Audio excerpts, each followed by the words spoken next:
La gauche a réagi à l'affaire Incarville dans l'heure, le fourgon qui a été attaqué pour libérer Mohamed. Et là, la gauche, mais vraiment, est allée au-delà de l'intolérable, de l'irrespect. Vraiment, mais ils vont toujours trop loin, ces gens-là, en fait. Et à chaque fois qu'on pense qu'ils peuvent pas aller plus loin, ils vont encore plus loin. Vous n'êtes pas prêts. Avant de regarder les commentaires de gauchistes, on va juste voir l'avancée de l'affaire, qui était Mohamed Amra, et on va voir quelles étaient leurs familles. Vous allez voir qu'il y en a un, bah son petit garçon, c'était son anniversaire demain. Il y en a un autre, sa femme était enceinte. On va regarder ça, restez jusqu'au bout, et après on va voir les commentaires de gauchistes. Donc là, on va voir qui était Mohamed. Évidemment, il y a plein d'images choquantes, donc je mets le filtre chaton extrêmement mignon. Mais alors Et justement, ce qui est ce Mohamed Amra? Alors- Parce qu'un tel commando pour faire évader cet homme, c'est un gros bonnet? Non, justement, en tout cas, c'est pas ce que dit aujourd'hui son casier judiciaire. Il a 13 condamnations, la dernière n'est pas définitive, donc 12 sont des condamnations. La première remonte à 2009, il était âgé de 15 ans à l'époque. C'est devant le tribunal pour enfants. Il est à l'époque condamné pour des faits de vol en réunion. Alors là, derrière le chaton, il y a l'image de l'attaque, parce qu'en fait, les caméras de surveillance ont filmé l'attaque et elles sont relayées sur les réseaux sociaux. Donc si vous voulez, là, derrière le chaton, on voit les mecs, là, avec leur fusil à pompe, en train de plomber les mecs. Tout, on voit tout. D'accord? Et en fait, quand on voit son casier judiciaire et ses différentes condamnations, c'est à chaque fois à peu près pour la même chose. Soit des vols par ruse, des outrages, un refus d'obtempérer, des conduites sans permis.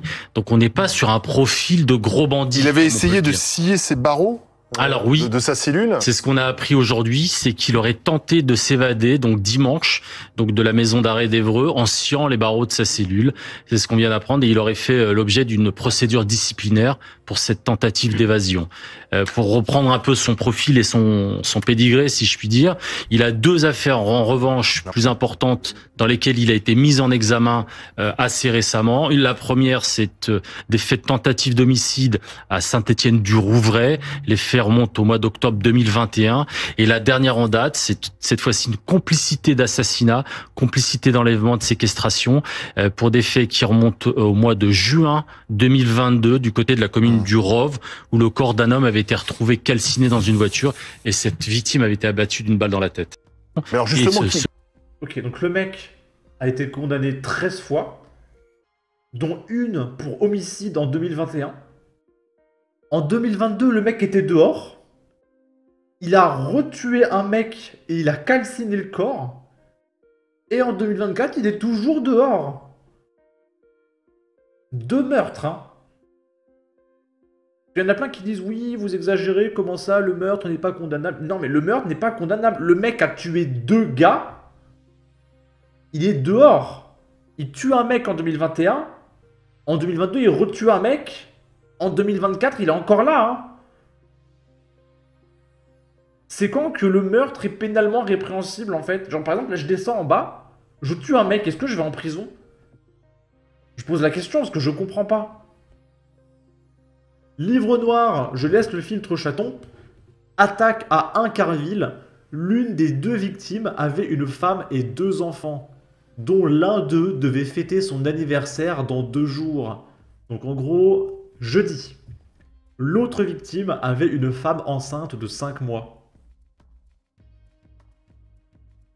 Vraiment, mais... c'est insupportable. Là, c'est Gabriel Attal qui se la joue Taken. Donc pour ceux qui ne connaissent pas Taken, c'est le mec qui fait « Je vais vous retrouver, je vous trouverai, et je vous tuerai ».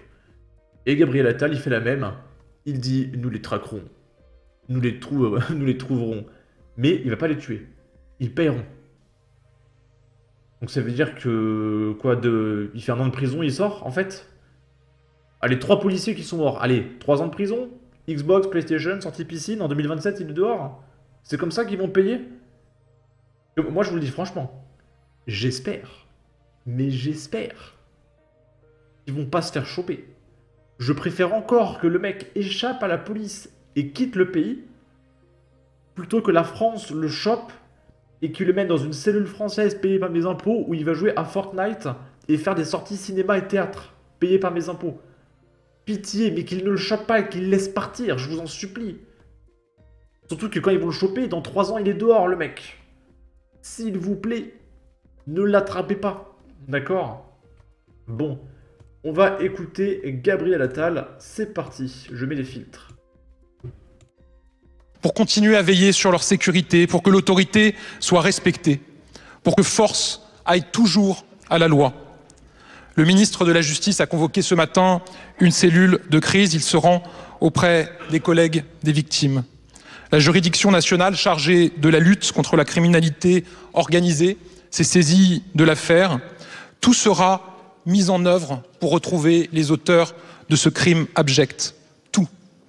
Le plan épervier a été déclenché. Nous n'économiserons aucun effort, aucun moyen. Nous les traquerons, nous les trouverons, et je vous le dis, ils paieront. Nous le devons aux victimes, nous le devons à leurs familles, à leurs proches, nous le devons à tous les membres de l'administration pénitentiaire, nous le devons à tous les Français.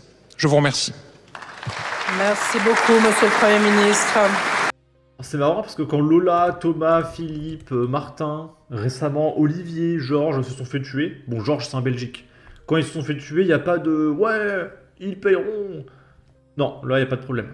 Ok. Et du coup on va parler des gauchistes. Alors là, mais préparez-vous. Faites attention, faites en sorte qu'il n'y ait pas d'objet tranchant à proximité parce que vous pourriez avoir un réflexe mal placé, d'accord?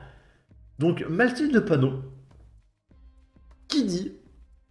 Donc les policiers qui se sont fait tuer, ce sont les 110e morts au travail pour 2024. C'est des morts au travail. C'est un accident de travail, les copains. Tu vas te le bouffer, Mathilde Panot, ce tweet de merde, en long, en large et en travers. Dommage que les modérateurs m'empêchent de dire ce que je pense. Et là, il dit un gros mot. Récupérez l'image et tweetez-la autant que vous pouvez. Mathilde Panot qui dit... Stupeur après cette attaque d'une violence effroyable qui a coûté la vie à 2 agents de l'administration pénitentiaire. Immense soutien aux familles et aux proches endeuillés. Aucun agent du service public ne devrait mourir dans l'exercice de leur fonction. Ce sont les 110e morts au travail pour 2024. Soutien aux agents blessés et à leurs proches. Et je suis allé sur le compte Twitter de Mathilde Panot. Elle a modifié le tweet. Parce que quand tu as le Twitter Blue, l'abonnement, tu peux modifier tes tweets. Et ici, là, elle a supprimé le paragraphe où elle dit que ce sont des morts au travail. Parce que, à mon avis, elle s'est trop fait lyncher, d'accord? Et ici, il y a un mec qui a mis une note de la communauté. Ce tweet a été scrupuleusement modifié, vraisemblablement en vue de l'apparition d'une polémique. La mention « Ce sont les 110e morts au travail pour 2024 » a été supprimée du tweet. Mathilde Panot plaçait cette fusillade mortifère au même rang que l'ensemble des morts au travail. Et je vais mettre un petit oui. Hop. Et elle cite Livre Noir. Ok. Mais vous vous rendez compte? C'est des morts au travail. Incroyable. Là, c'est l'humanité. Un Carville dans le 22. 3 agents pénitentiaires ont été tués dans l'attaque à la voiture bélier de leur fourgon par un commando lourdement armé. L'humanité s'associe à Mathieu Lépine pour documenter la réalité des morts au travail. 14 mai, 110e mort au travail.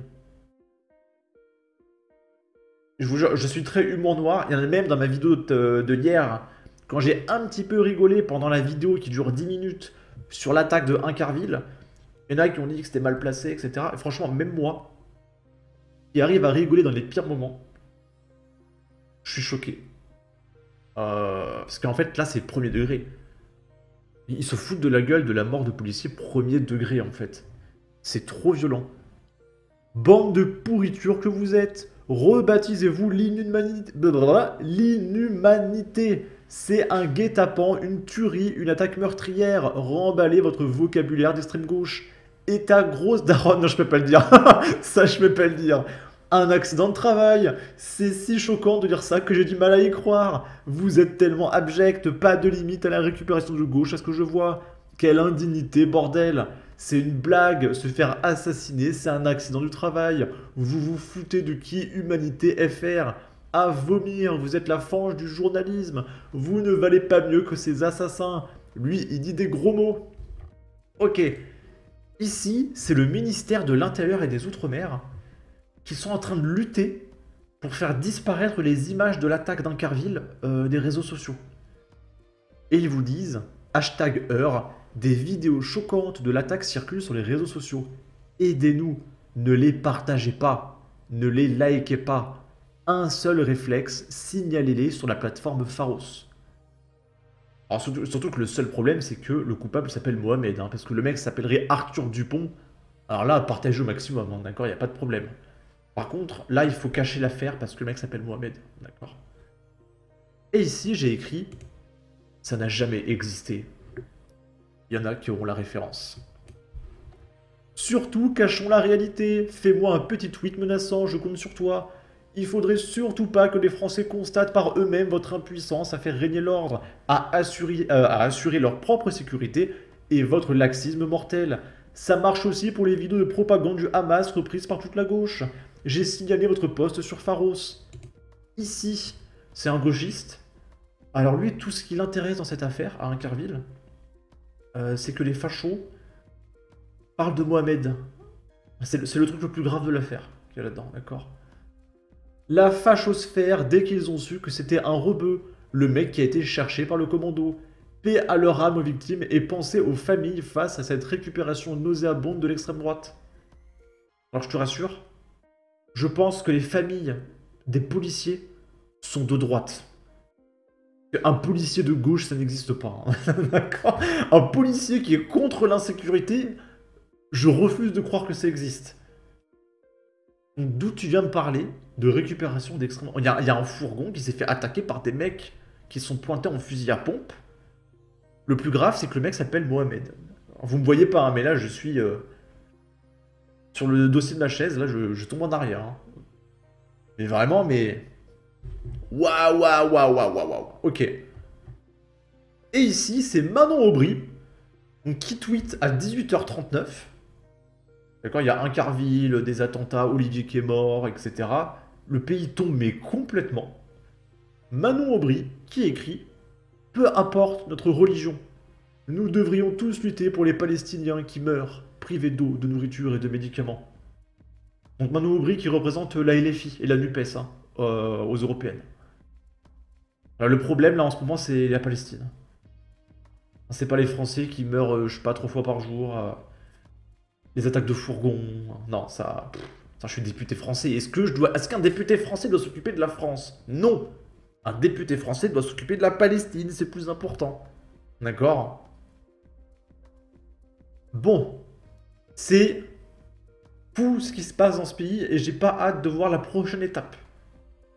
C'est quoi? Il y a un mec qui va se pointer dans le siège de BFM TV, il va prendre les journalistes en otage et puis il va faire un communiqué sur tous les plateaux TV. Quelle est la prochaine étape? J'ai pas envie de voir ça. Hein. En tout cas, n'hésitez pas à donner votre avis, votre opinion, à partager, à commenter, ça aidera au référencement de la vidéo sur YouTube. Abonnez-vous, suivez-moi sur Twitter et à la prochaine pour de futures vidéos. Ciao!